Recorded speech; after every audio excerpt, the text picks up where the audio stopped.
ॐ सोमनाथाय नमः।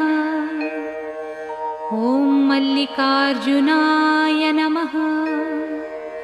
ॐ महाकालेश्वराय नमः। ॐ ओंकारेश्वराय नमः।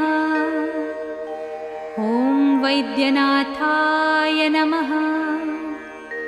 ॐ भीमशंकराय नमः। ॐ रामेश्वराय नमः।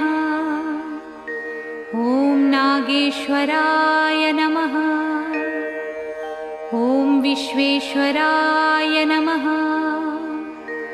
ॐ त्र्यंबकेश्वराय नमः। ॐ केदारेश्वराय नमः। ॐ भुस्मेश्वराय नमः।